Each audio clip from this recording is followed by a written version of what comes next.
This conference will now be recorded.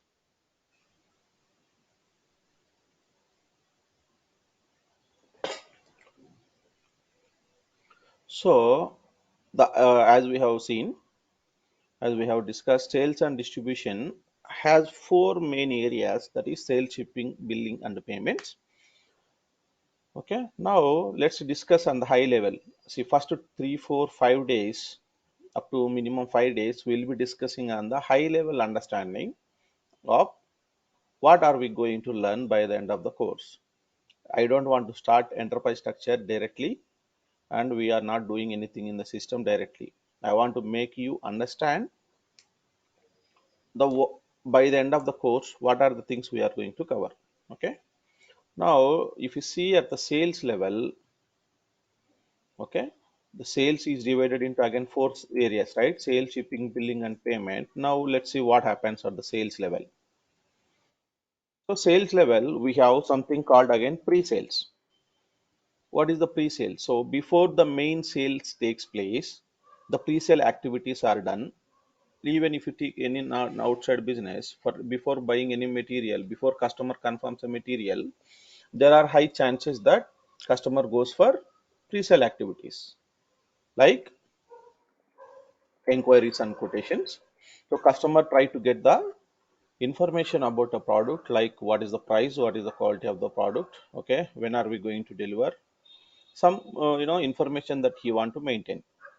Similarly, quotation, he wants to, before making a final purchase, he will, take a quotation from the product. Okay, then if he is happy, then he will place an order.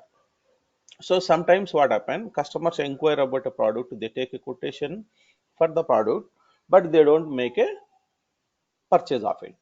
So in that situations, we lose the, usually there is no sales. Let's say 100 customers inquire about a product, but out of them, only few customers, let's say 20% of the customers are placing a sales order. So how about remaining 80% of the customers? So from them, there is no revenue. If there is no revenue for the business, why do we need to have them in the system? That is a question mark. This is actually SAP certification question. So inquiry quotations are pre-sales documents. There is no direct revenue from the business for the business from these two documents, because these documents are not directly linked to accounting document. What does it mean? If you make any transaction, whatever the sales happen, if that is connected to the finance, the accounting side, then it is reflected in your revenues. But inquiry and quotations are the documents, they are not directly connected to the accounting document. So if there is no direct revenue from inquiry and quotation, that is pre-sales documents, why do we need them in the system? There are three major reasons that we need them in the system. Okay, that is, one is to track the lost sales. To track the lost sales, it means out of 100 customers, 80 customers did not place an order. So you can come to know who are the customers inquired about a product, what is the reason that they are not placing an order. Is that because of the price? Is that a reason, is the reason price or a quality? What is the reason? So we can track the lost sales. If inquiry quotations are not captured in the system, as I told you, every transaction in SAP system gets stored in a tables. So if data is stored in your system, then you can track the lost sales. Like what happened? If they are not there in the system, we will not be able to track the sales. We will not be able to track the quotations for which customers did not place an order. Similarly, there are high chances that these quotations can be converted into the bulk contract. Let's say customers are saying that the price is high. They are buying some 10 materials, each into 100 rupees. The total value is 1000. But the customer is saying 100 rupees is high, like that. If the negotiation is happens like he want to buy only 80 pieces, but you are selling at somewhere 25 rupees. In that way, the revenue is coming into close to 2000 rupees. So in that way, the quotations and contracts are converted into the bulk contracts. If they are not there in the system, we will lose the opportunity. That's why we maintain in the system to convert the lost sales into the bulk contracts. Similarly, some big companies, they want to have the end-to-end flow, end-to-end information, like when they inquired about a product, when they have taken a quotation, when the order is placed. Okay, over the period of time, they want to have an end-to-end track of their transaction. For that reason, we will maintain these documents in the system to have a document flow available. If document flow is available, we can clearly see what happened over the period of time, how many quotations the customer has placed, what were the materials. The full information will be available in the form of a document flow. That's the reason, these are the major three reasons that we have for the pre-sales document to have in the system, even there is no direct revenue for the business. Okay, we will learn in-depth configuration steps, configuration controls, and then we execute end-to-end scenarios.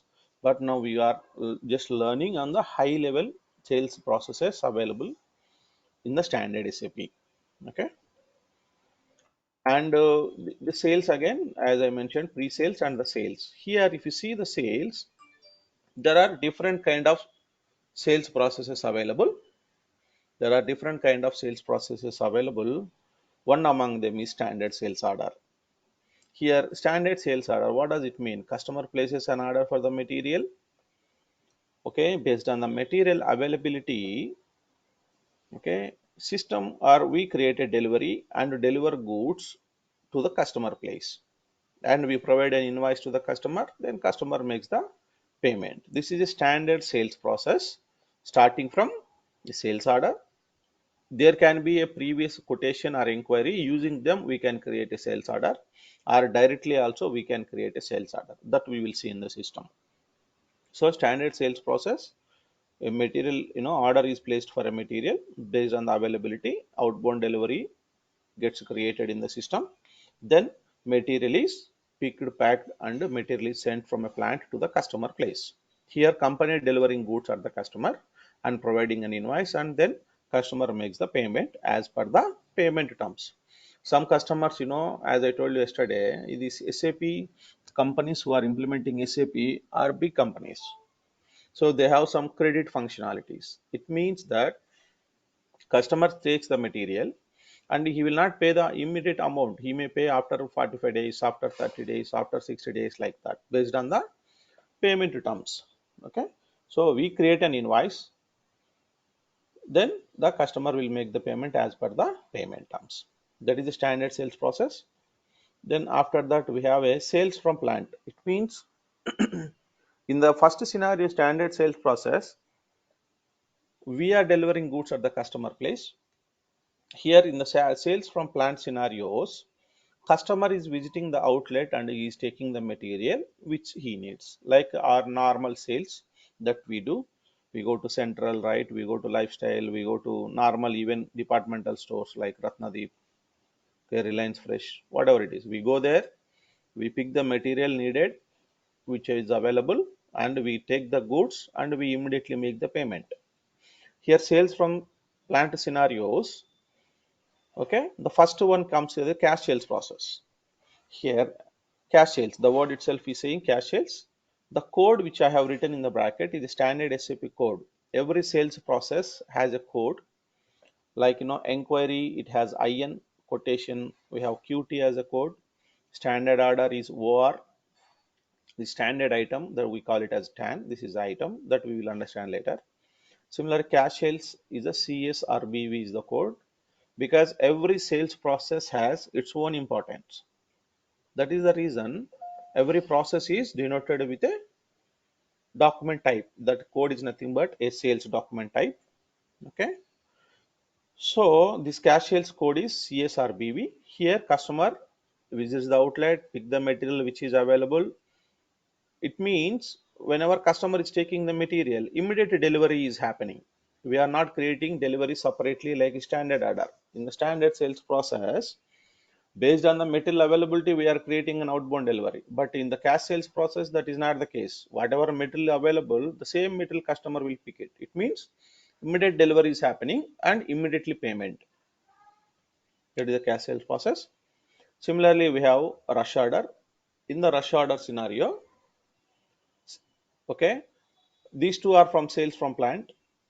Here also customer visits the outlet, takes the material which is available. It means immediate delivery takes place, but payment is not done immediately. Customer will make the payment as per the terms of payment I told. Okay, terms of payment means as per the credit terms, customer is paying making the payment after some time, just like our credit card system. Based on the CIBIL score, based on the credit functionalities, we are making the payment after some time. We are making the payment after some time. Then we have another process called third party sales process. We'll discuss detail about it in the next slides. Third party, the word itself is saying third party. What does it mean third party? In the standard scenarios, here in the inquiries, in the quotations, in the standard sales order, or in the cash sales and rush order scenarios, customer and the company, two parties are involved. Customer is one party and company is the another party. Only two parties are involved. But when it comes to this one, when it comes to the third party scenario, the third person, the third business party also involved in it. That is nothing but a forwarding agent that we will see later. Especially this third party sales process always deals with the trading goods. It means, there are concepts like procurement and production and the procurement. Company is producing a material and selling it. That is a standard sales process. Whereas if company is procuring the material from the forwarding agent, that is in a third party scenario. It means company purchases the material and sell to the customers in the third party scenarios. Here also the document type is OR, but the item category is TAS. We will learn in detail about the item categories. If you see standard sales orders and the third party process, OR is the document type and item category is TAN. Here the document type is OR and the item category is TAS. The combination is different. Okay, you will be learning around 30-35 controls in the item category and close to 40 controls in the sales document type. Okay. Similarly, we have another process called intercompany sales process. We will learn in detail about this. Okay. So standard sales process, as I have mentioned, the sales order is created for goods and services.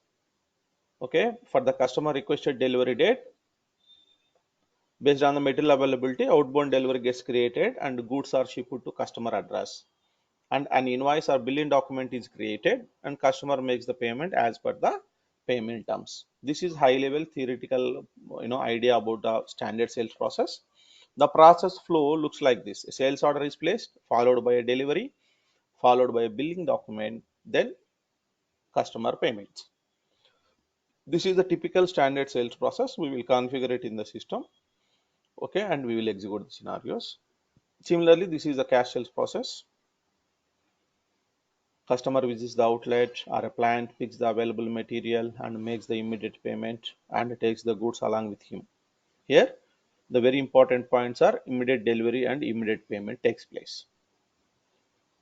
Okay, sales order, immediate delivery, immediate payment. When it comes to the rush order, same, customer visits the outlet, picks the available material and takes the goods along with him, but payment is made as per the payment terms. This is a process flow.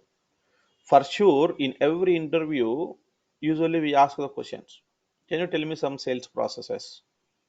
What are the sales process you have for your client? In addition to standard sales processes, did you work on any customized processes? Like that. So candidate should be aware what are the standard sales processes available first. See, SAP has given all the sales processes to meet most of the business requirements. As a consultant, we are learning standard functionalities and we apply these functionalities to the business. If the standard SAP provided functionalities or processes are not sufficient to use to fulfill the business requirement, then only we go for the customized sales processes. So whatever you are learning so far, all these are standard functionalities like inquiries, quotations, standard sales, cash sales, rush order, third party, intercompany. Likewise, we will learn so many standard functionalities. If our requirement is that which we cannot be fulfilled using these standard functionalities, then only we go for a customization. Usually, customization would be difficult because standard SAP has done a lot of testing and came up with this process. If we are customizing anything with the customized the development, then a lot of testing need to be done thoroughly. First, we need to understand whether the business requirement can be fulfilled with the standard functionalities or not. If not, then only we go for the customized one. Okay. Otherwise, uh, it's not recommended to go for the customization without proper checking of these uh, standard functionalities. Okay. Now let's see the third party sales process. So we know standard sales how it works. We know cash sales. We know rush order. Again, the third party sales process. So this process deals with the trading goods. The word itself is saying trading goods. Trading means buying and selling. Here, company is not producing a material; it gets a material from the vendor. That's why three parties are involved. Okay. So customer is the one party, then company and vendor. These are the three people involved in this particular business process. Okay. So usually what happen? Customer contacts a company for a material. Okay, like we are contacting Amazon. Let's say we contact Amazon, we place an order in the Amazon, but actually those materials are not produced by Amazon. Most of the materials are produced by some other vendors. So as a customer, when we reach a company for a material, then company reaches the vendor. Then what happened? The vendor supply goods to customer, okay, and provides something. Whatever the goods that he supplied to the customer, he will provide some invoice to the company. Then what happened? Company will provide an invoice to the customer. We'll see how it works. See, first step is happening. Customer is placing a sales order. Customer's order is coming to the company. Then company will provide a purchase order. It means requesting a vendor to supply some material to the specified customer. So in the SAP system, we maintain the data in the form of a customer master records. So whenever we create a sales order, that record is customer data is captured. So that information is passed on to the vendor. So then vendor supply goods to the customer. Okay. Against the purchase order, goods delivery is taken place from a vendor to the customer. And for the material he supplied to the customer, he will provide a vendor invoice. Saying that let's say customer is placing for a material A 10 units. Then company is placing a purchase order for material A 10 units. Based on the purchase order for material A 10 units, the vendor supply goods to the customer. Assume that he delivered only 8 units. So in that case, he will provide this vendor invoice to the company saying that I have supplied 8 units. Then company will make the payment to the vendor for 8 units. That is Miro document. We call it in the SAP. So based on that, we charge the customer. Like he placed order for 10 units, but finally he received only for 8. So we cannot bill him 10, right? That's why finally we provide a customer invoice. This is the process flow in the third party sales scenario. Okay. For sure, there would be a question for in third party scenario.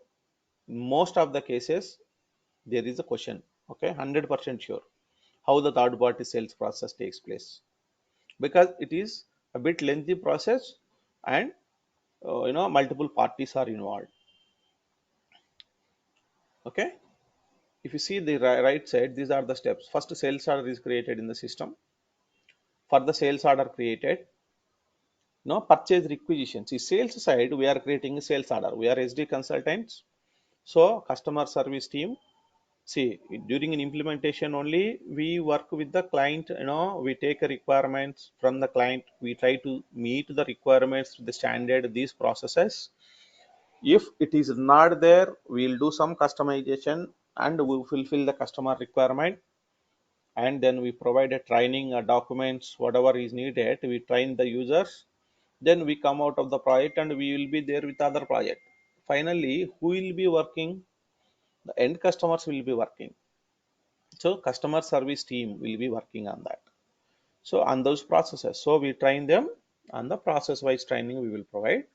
So those end customers, what do? They create a sales order.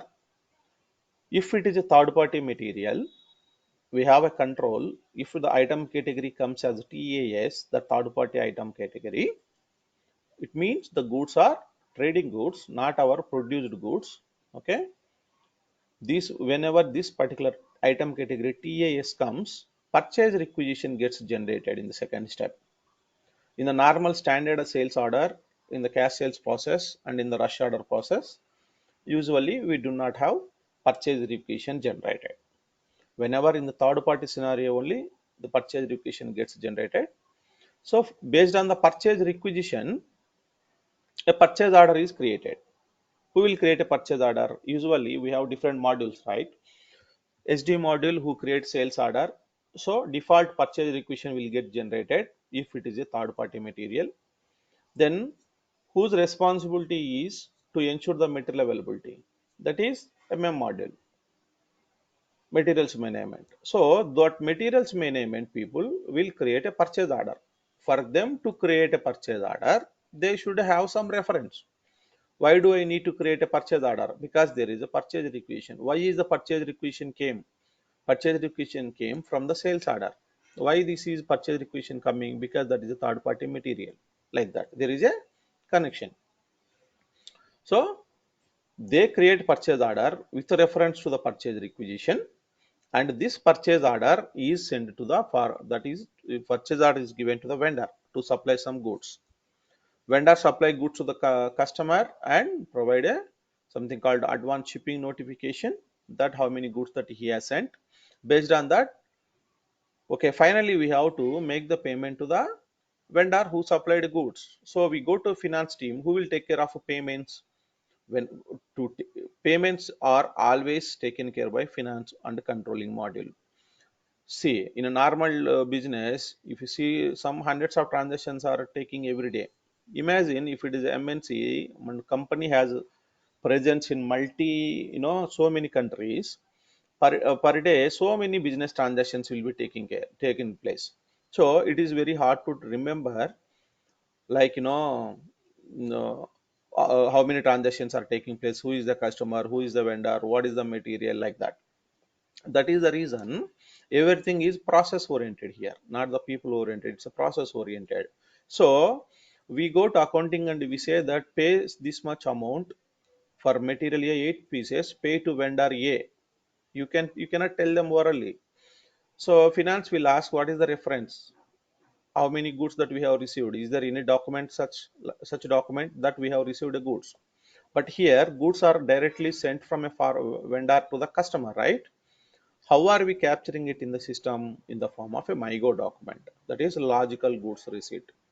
When you perform logical goods receipt, this logical goods receipt is performed against the purchase order and the shipping notification. So there is a clarity that for how many units we placed an order and how many units the vendor supplied goods to the customer, and for how many units we are doing a MyGo document, that is logically goods receipt.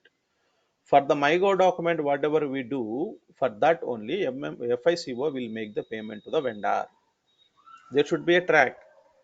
So once FICO make the payment to the vendor, based on that payment only, we provide a customer invoice to the customer.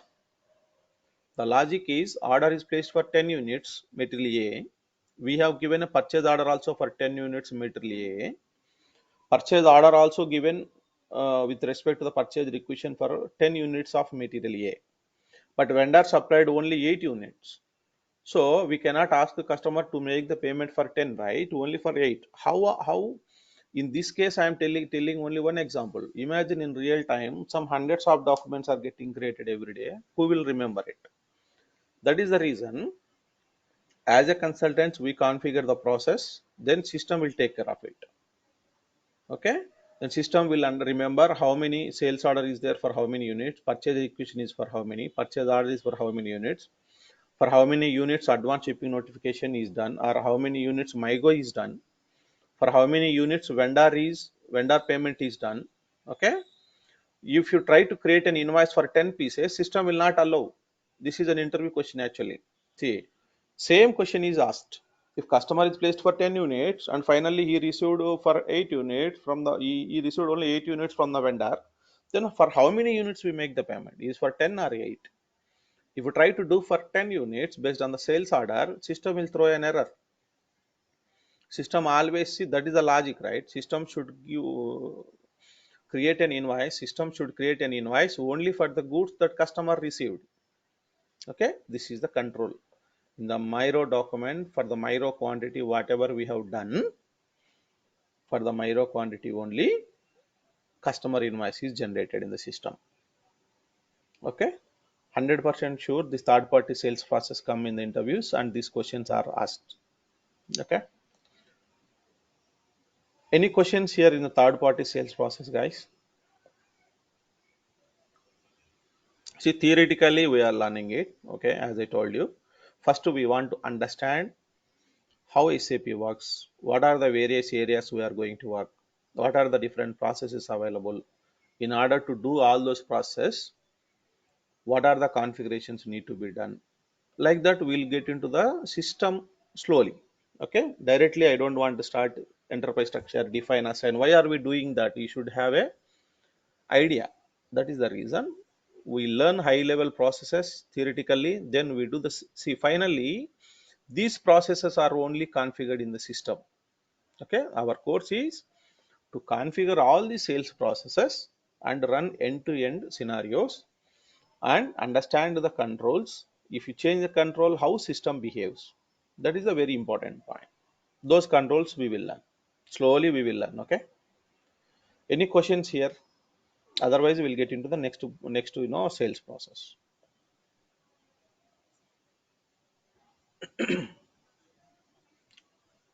Okay, fine. Are you guys able to hear me? Yeah, This we one. can hear. Okay, okay, fine.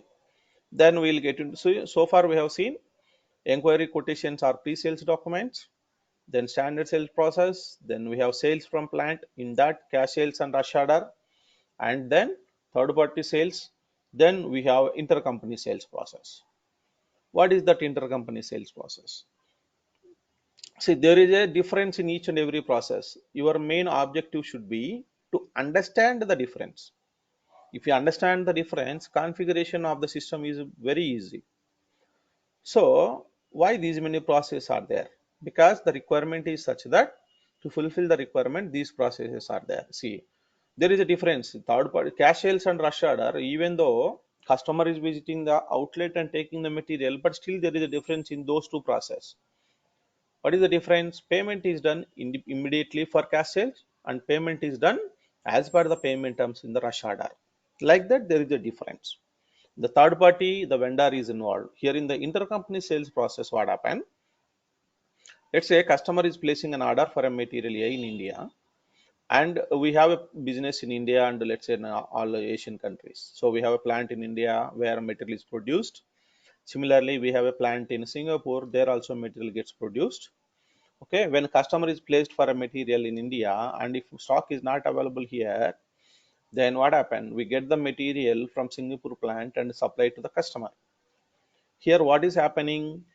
Singapore plant is involved. That is, supplying plant is not in India, that is there in Singapore. It means India business have its own accounting entity that is called company code. You will understand it. Similarly, Singapore, whatever the transactions happen, they are updated in the legal entity of Singapore. So now you are getting a material from a Singapore plant and delivering it to the customer, or directly Singapore plant deliver goods to the customer. Then how in that situation this process come into the picture? Okay, here what happen? Like third party sales, you have a customer, you have a company, then you have a supplying plant. It means what happened? Customer is placing an order to the company. Let's say we have a company. Customer is placing an order for material A. That material A is not there in Indian plant in India. We want to get it from a supplying plant, the other plant that is there in Singapore. And then what happened? This particular scenario, okay, when customer is placed an order to the company, we create a sales order with the document type OR. You see here, for standard order, document type is OR. For third party sales also, document type is OR. And for this intercompany sales also, document type is OR. But what is changing? In the standard order, item category is TAN. In the third party sales, it is TAS. In the intercompany sales, item category is TAN, but we are changing the plant. Because we are changing the plant, because this plant is not in India, this plant is there in Singapore. So we are changing a plant in the sales order. Then the intercompany process, gets started. Okay. So for the material, for the goods, whatever the supplying plant sends to the customer, for that, let's say here also the same example I will take. Material A 10 units, customer places an order to the company. Stock is not there in Indian plant. We are getting it from Singapore plant. Okay. Then Singapore plant supplying goods to the customer, material A 10 units. And for the goods they supplied, they are creating something called intercompany invoice to the company. Because one business, but different accounting entities. Same business, but different countries, so different accounting entities, different tax procedures. That's the reason whatever the goods these plants supply to the customer, they provide intercompany invoice. Okay. Then what happened? Finally, company will create a customer invoice here. Okay. For the goods that supplying plant created, sent to the customer, and based on that, we'll provide a customer's invoice. For this invoice, I can a customer makes the payment as per the payment terms are, based on based on the credit norms that they'll make the payment. Here, this company belong to one company code. This particular plant belong to another company code. It is there in Singapore. Let's say this is there in India. So two different entities. What exactly is the company code here? I have written. Company code is nothing but a legal accounting entity where profit and loss statements and balance sheets are taken. Every day there are transactions happening in, let's say in India, we have different plants, different business transactions are taking place. So the Indian company code at the legal entity level, we calculate what is the total profit and loss statements, what are the total balance sheets, how many transactions are happening, like that. Okay, balance sheets are used for the internal reporting purpose. Usually balance sheets are taken for the internal reporting.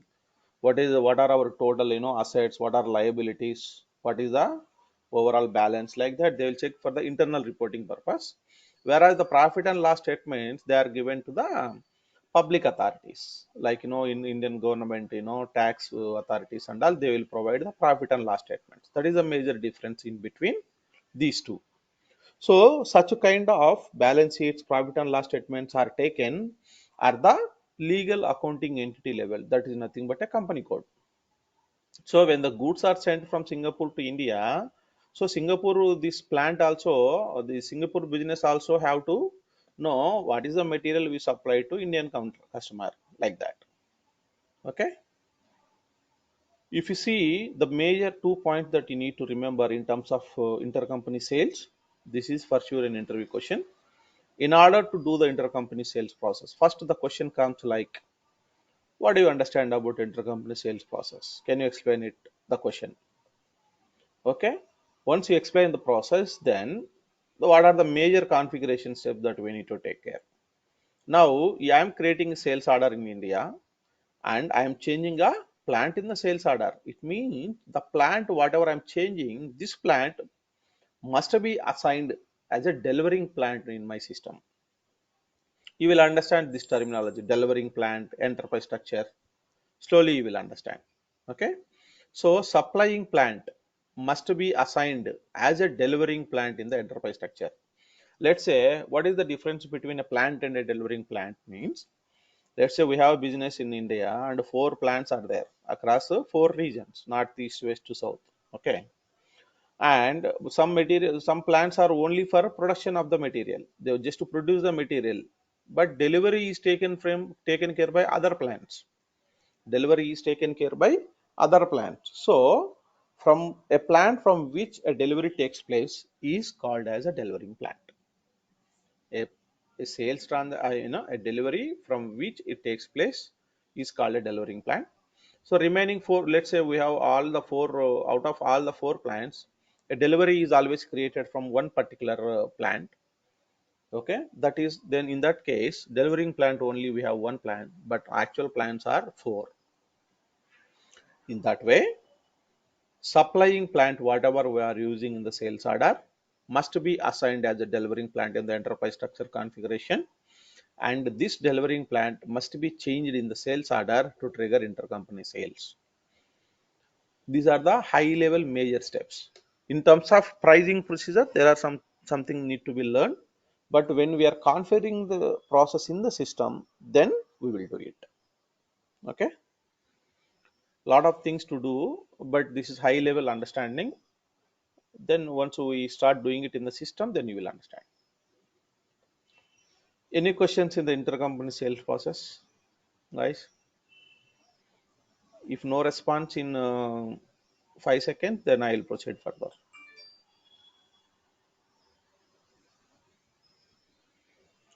Yeah, fine. So, so far we have discussed pre-sales under that inquiry quotation, then sales under that standard sales process, sales from plant, cash sales, rush order, then third party sales, intercompany sales. Then we have another sales process called consignment sales. What does it mean? Consignment sales process is, you know, let's say iPhone is an example that I take. iPhone is producing, therefore its phones, but everywhere if you see, iPhone outlets are very less. But if you go to, other mobile shops like Sangita, Lot Mobiles, Big C sort of company, Big C sort of outlets, where you will find iPhones. It means that they are not directly, iPhone is not establishing their outlet everywhere, but they are keeping their material available with the forwarding agent. The word is forwarding agent in the consignment sales process. So a company, what is the reason? Let's say if company want to set up their own outlet everywhere if they want to establish their own outlet, a lot of investment is involved. They need to identify a good place for for the infrastructure. They need to maintain a manpower, they need to maintain a they need to have pay for the maintenance charges. Lot of things are required. That is the reason, instead of opening their own outlets everywhere, they depend on the consignment sales process. That is nothing but with the forwarding agents. So they produce a material, they keep the stock with the forwarding agent, and customers like us, we go to, let's say, Sangita Mobiles. Okay, we say we let's say we purchase iPhone, and then we get the iPhone and we make the payment to the forwarding, that is to the Sangita Mobiles. Later, then Sangita Mobile will make the payment to the iPhone. Okay, win-win situation. What is the win-win situation for iPhone company? Instead of opening their own outlets, they have reduced a lot of cost. They have reduced unnecessary administration cost, rental thing, and again maintenance related, employee salaries, all the stuff they have reduced. In terms of Sangita Mobiles, what is their advantage? They are not producing a material, but they are selling a material. So with some commission, with some percentage of the profit terms and all, with some discount sort of thing that they are doing it. So win-win situation here. See, for the business, it means always a win-win situation. So here, consignment sales process. This process takes place in four different ways. One is called consignment fill up. Here what happens? Product is kept at the forwarding agent place. FWA means forwarding agent, but ownership lies with the company. iPhone is keeping, let's say iPhone 14 with some 100 units with Sangeeta Mobile. Okay, they are just filling the stock, but the actual ownership of those 100 mobile phones are with the Apple only, are with the iPhone only, Apple only. So in the fill up scenario, what is happening? Product is kept at the forwarding agent place, but ownership lies with the company.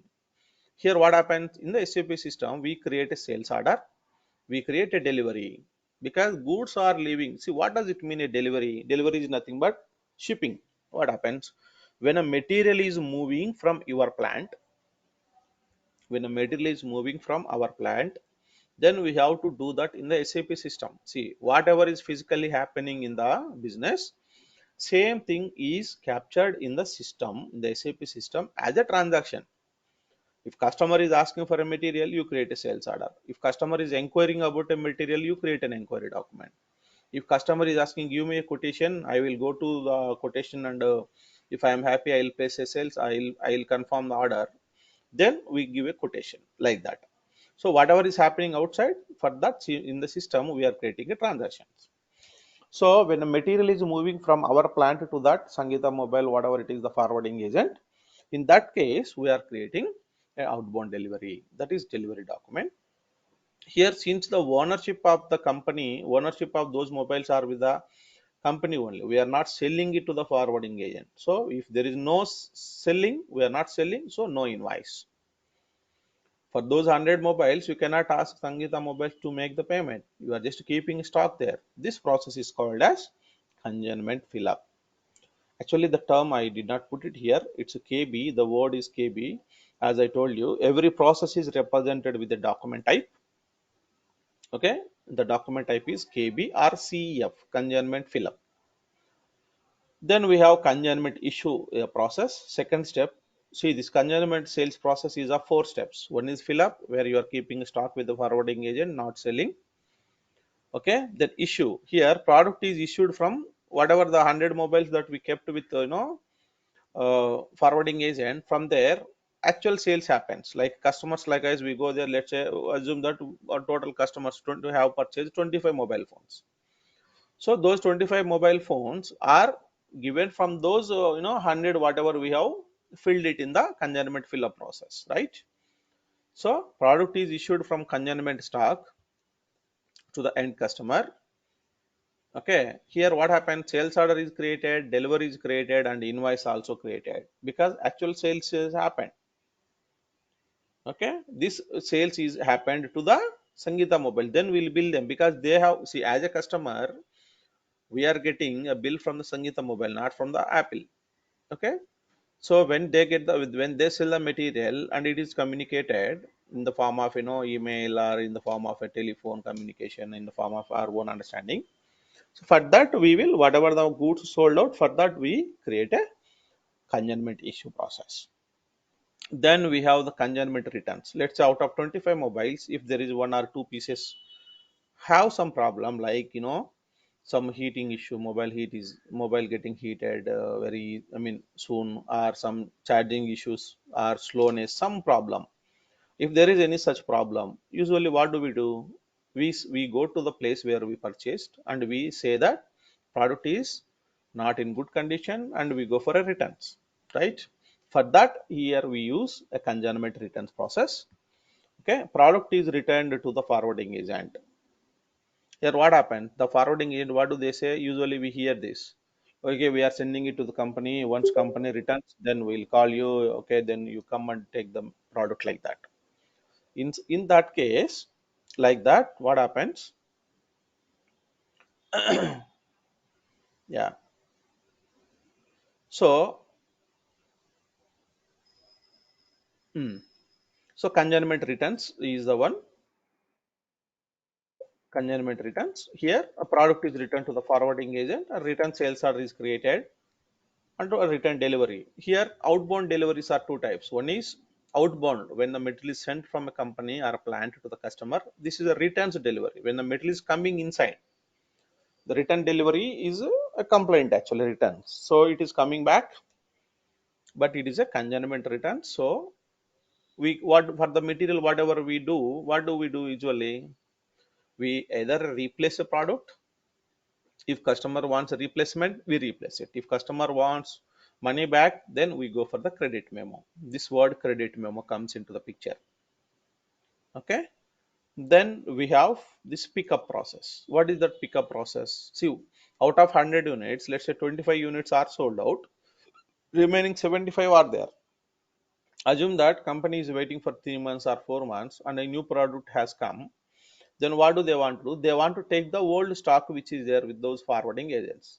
The stock whatever is lying with them, those products are picked up. That is a pickup process. So consignment pickup. Product is taken back from the forwarding agent to the plant. Here, when we take the material back, what happens? Sale order is created, return delivery is created because you are taking the goods return from the forwarding agent. All those are our materials only. So that's the reason we are not doing any invoice. There is no invoice. Okay. These are the four, processes under consignment sales: fill up, issue, returns, and pickup. Okay. Simple one point to understand and remember: whatever the normal business scenarios is happening outside, all those business scenarios are mapped in the SAP as a sales processes. Okay, every company need not have all processes. Like, some clients, they do not have cash sales process, so then that process we will not configure for the business. Some clients may not have this consignment sales process, we will not do it for them. But as a consultant, we should have a knowledge on all the standard SAP processes without fail. Okay, if you have a good knowledge, then you can easily map it to the business. Okay, some clients may have different processes, some may not have, consignment sales, then we leave it. But as a consultant, you are not working for one client, throughout our career, right? We will keep changing with the clients, with the, projects keep changing. So as a consultant, we should know in and out of the first process and the configuration steps. Okay. Yeah, this is consignment process. Again, we will see them in, during a system configuration. Then outline agreements, this is another process. Outline agreements, guys, any questions on the consignment sales process? Theoretically, you try to understand the concept. Okay, once we get into the system, we do end to end scenario testing. If no doubts, then we'll get into the outline agreements. The word itself is saying outline agreements. What are these outline agreements? In the outline agreements, we have something called contracts. What is this contract? Okay, let's say quantity related contracts. What happens here? The process always deals with the quantity of the material. Let's say we say, we have a requirement of some material in a bulk quantity, but you don't need it immediately, but you need it over the period of 1 year or over the period of some time. Then instead of taking the goods, complete goods immediately, we tell the company that, hey, I want this one quantity of this material over the period of so and so. In that case, you deliver me whenever I need it. Now let's get into an agreement. Let's get into an outline agreement. That is nothing but a contracts. So let's say 1,000 units of material is needed in the period of 1 year, not immediately. In that case, what happened? We enter into the 1,000 quantity of so and so material in the form of a contract. Okay, these 1,000 pieces are not immediately paid to the customer. They are, okay, they are given to the customer as and when he needs. This is a quantity contract. Similarly, we have value related contract. In the first case, customer is saying specifically material A 1,000 units over the period of time. In the value related contracts, he will not sell the quantity, he will tell the price, the amount. Let's say 10 lakhs worth of material I will be taking in the year, in the period of 1 year. So whenever I make the payment, you give me some 25% discount on all items. So I will be purchasing 10 lakh worth of materials. It means here customer is specifically saying about a value, not on the quantity. It's here need not be one material. There can be bunch of materials, but the value is taken into the consideration, the value contract. Then similarly, service and maintenance contracts are there. Usually we see the service and maintenance. Okay, let's say a company is having some thousands of employees. They are given with laptops, some accessory sort of stuff. Let's say laptops, and every laptop needs maintenance at least once in a year. Okay, in that particular scenario, whatever the company who provides a laptop to the software companies, they say that okay, let's get into the service and maintenance contract. Let's get into the service and maintenance contract. Okay, this 1,000 pieces whatever is needed, this 1,000 pieces whatever is needed, we will provide a service and maintenance over the period of time. You see, these are the contracts only, but some with the quantity related, some with the value related, some with the service and maintenance related. Similarly, we have one more outline agreement called rental contracts. Here what happened, process always deals with the assets, like rental. We take we sell out a premises for lease or rental purpose, or some machinery is kept at the customer place, and on frequent intervals of time, we give a bill invoice to the customer for the asset that he is using. You'll make the payment. That is rental contract, right? Usually we see it in the hospitals where big scanning machines are kept. Let's say LG is keeping some MRI scanning machines or big scanning machines in some hospitals, but usually the hospital might not be the owner of the machine, but these companies are installing the machines here and there, and for the number of scans that they perform, number of scans that they take in the over period of 1 month time, for that these people will charge a rent for the machine. Similarly, coffee vending machines, if you see in most of the places in software companies, in malls and all, we'll see coffee vending machines, coffee day, something like that. So for the usage that the company is using, for that these the rental charges are calculated. Usually this rental process, there are something called billing plans. We have something called billing plans, periodic billing, milestone billing sort of thing. So okay, this is a rental contract. Here also some quantity, you know based on over the period of time, these are handled. In the outline agreements, contract is the one. Next we have something called second type of outline agreement, that is schedule line agreements. In the schedule line agreements, the difference between a contract and a schedule line agreement, in the contracts, customer is saying over the period of 1 year, and he is not specifically saying which date he want, which how much quantity. Let's say example, he is saying material 1,000 units in 1 year. But when, how much quantity? Like in January, how many he want? In February, how many he wants? In May, June, how many he wants? Like that, he is not confirming at the time of contract document. But in the schedule and agreements, the moment we enter into the schedule and agreement, he has to confirm the quantities and the dates. So upfront, he is confirming. That is a major difference between contracts and the schedule and agreements. Okay, the schedule and agreement has fixed delivery dates and quantities. What is the date? How much quantity? So what is the advantage for the company here in the outline agreements? Why are they getting into? Why are they doing business for more discount? Example, company point of view, they can maintain a good rapport and they can sell, instead of selling one two pieces individually, they are selling bulk quantity to one customer.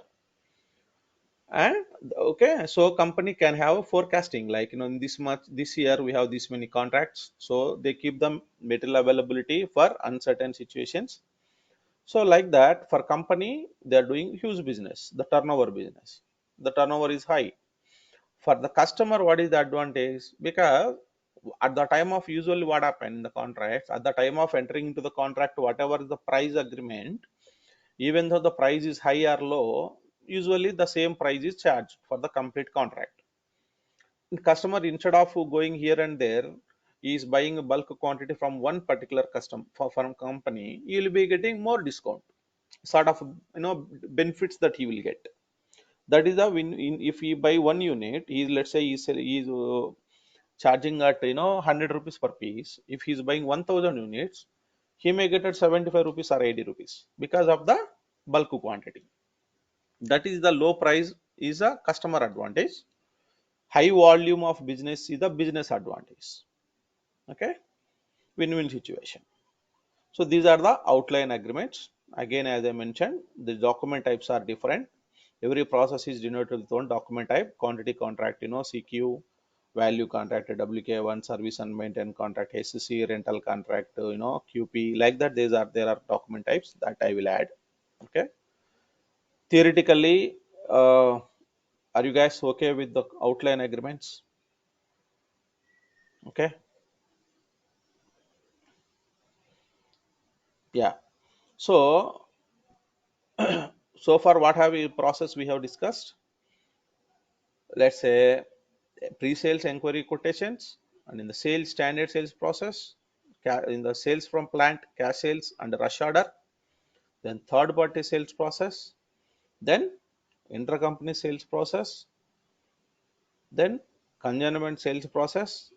In the consignment sales, again we have fill up, issue, returns and pickup, and the outline agreements. In the outline agreements, contracts and scheduling agreements. So contracts related to quantity, contracts related to value, contracts related to service and maintenance, contracts related to rental. Okay, these are the uh, processes. One important point to remember is that consignment sales, always we deal with the forwarding agent. You need to understand this point. Forwarding agent, the one middleman, it's like a middleman, forwarding agent. He does not produce the material, but we are using him to sell our product on our behalf using this forwarding agent. Okay, always remember the win-win situations. For the company, you are not doing any, extra investments to sell a product. Okay, you are doing, depending on the forwarding agent, you are doing a business for him. The situation is, he is not producing a raw material, he is not getting raw material, he is not producing a material, he is not keeping a stock of it, everything. It's like he's selling a other company product with some margin. Forwarding agent. Okay, in the SAP S4 HANA, you will be learning about customer consignments. That functionality we will discuss separately. Okay, then in outline agreements, always remember, outline agreements always checks validity period and open items. What does it mean? If, let's say, material A 100 units, 1 year is the contract. Material A, let's say 1000 units, 1 year is the contract. In that 1 year, whenever customer is asking, we can place sell, we can deliver the goods. If after 1 year, it means validity period is over, then the contract gets expired automatically. It means validity period, out of validity, you say, you sometimes, we go there and ask for the discount, and they say, sir, that offer is out of validity. Now whatever the coupons or whatever the things you have, that is out of validity, you will not be able to give you the same, like that. So validity period, if it is expired, contract gets expired. Similarly, open items, let's say material A, same 1000 units, 1 year, each piece at to 75 rupees. And but customer has taken, in the month of May, he has taken all 1000 units. So open items are not there. Whenever he coming to us and again saying, give me those materials at 75 rupees with reference to the same contract. But contract, SAP has that feature, the quantity gets updated. Let's say from 1000, he has taken first 250 units. So in the contract, it is, open as 750. Next time, if he takes 500, then 750 minus 500, only 250 is available.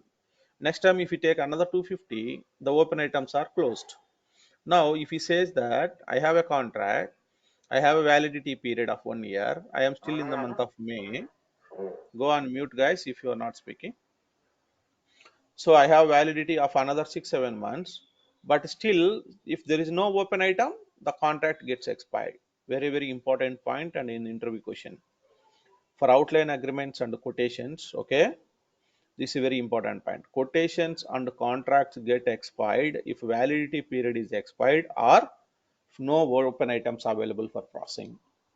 These two reasons, either validity is over or whatever the quantity in the quotation or contract is over. In that situation, the documents get expired. If customer wants, again they have to take a new quotation or they have to enter into the new contract. Very important points. And yeah, we configure it and we'll test it and we'll see a lot of scenarios here. When are they getting expired? Okay. Any doubts so far, guys?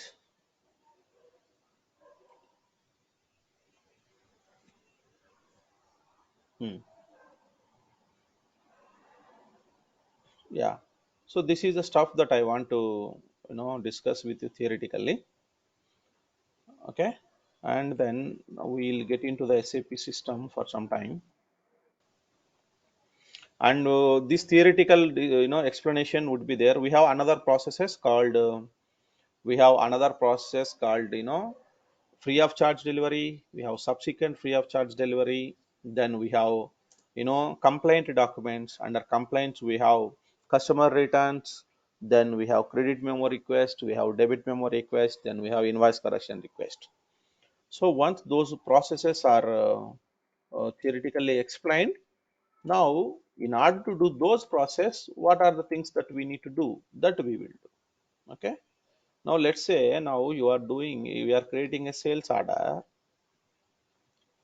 Okay, you are creating a sales order. This is yesterday I told you. So the moment you log into the system takes you to the SAP easy access screen where end user performs his day-to-day transactions.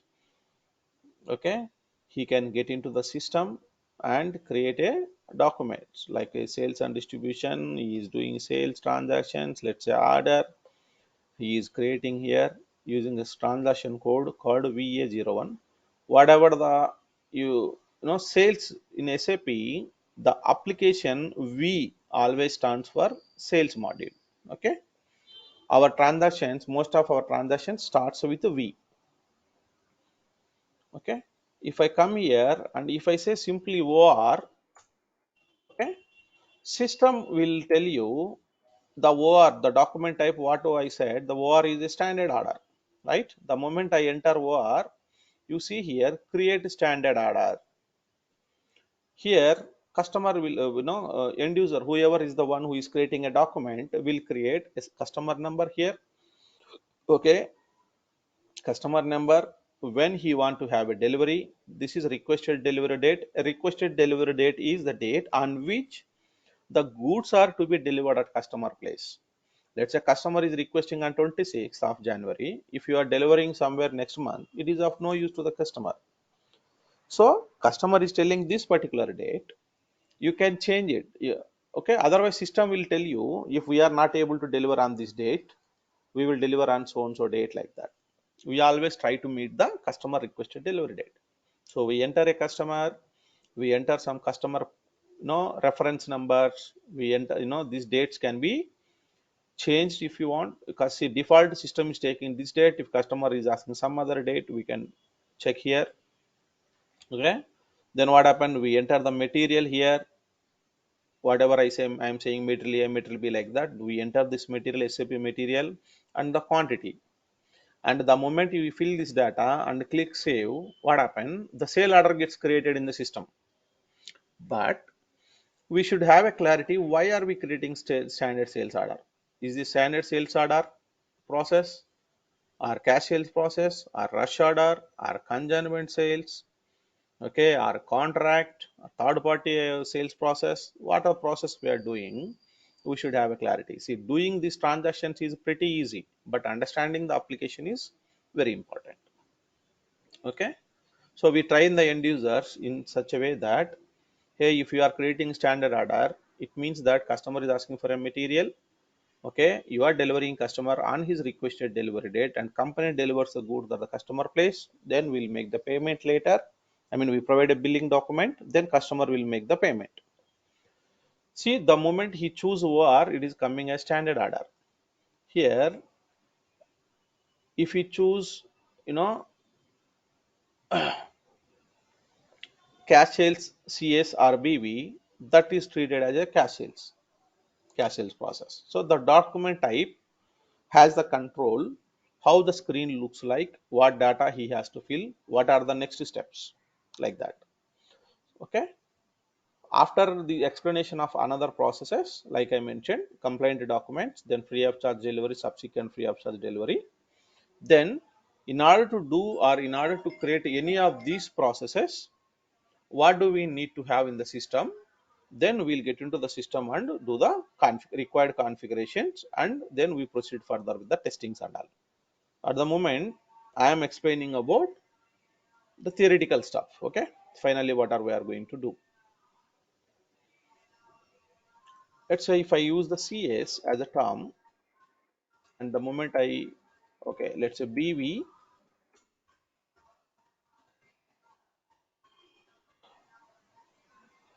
okay,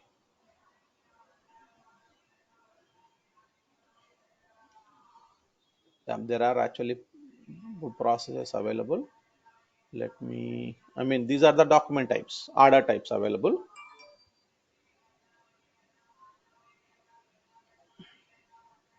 We have OVF function F4, internal table format. Okay.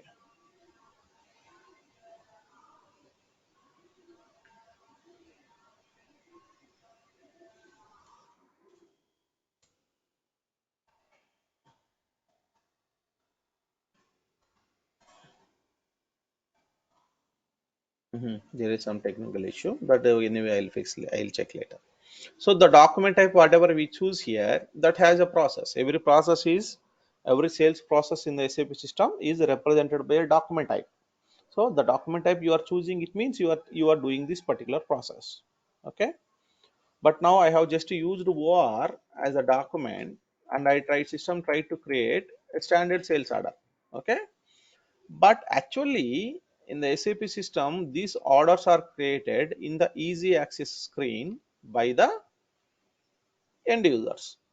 So that OR, whatever I'm trying to use that OR, that is there in the configuration screen, SPRO. In the configuration, we go to the sales and the distribution. Where is this? Here, sales and distribution. We have sales, sales documents, header. We have sales defined sales document types. Here, if you see OR, okay,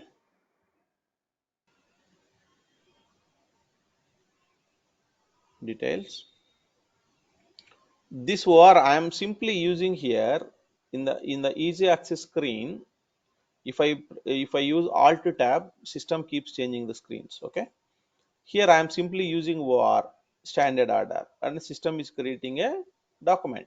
But actually, this OR, whatever I have used there, it has so many controls here. Like we will learn 40 controls in this particular document type. This is a template actually. We know the controls and then we use it. Close to 40 controls you will learn. Here it is just simply OR, but it has a lot of controls. This activity is being done in the IMG screen. Okay, display IMG.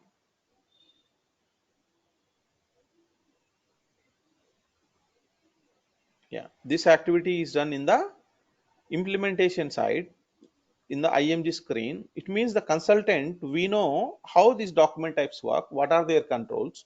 If I activate something, what happen? If I do not activate something, what happen? Like that, we learn the controls, and then finally we configure the system as per the business requirement. Then end user simply creating the documents. Okay. As I told yesterday, consultant, we have access for both the screens, that is for implementation guide and to the easy access. implementation guide and to the SAP easy access. Okay, so in next 2 3 days, 2 days maximum, otherwise mostly by tomorrow we will be able to complete the theoretical stuff. Then we'll, in order to do all these processes, what are the source of data that we need, slowly we get into the system and we learn a lot of functionalities. And at the end of the course you should be able to understand what transactions are there, what is the controls, how they behave. Okay, you will understand it clearly. Yeah, fine guys, if you have any questions you can ask me, otherwise we'll stop for today and we'll continue tomorrow.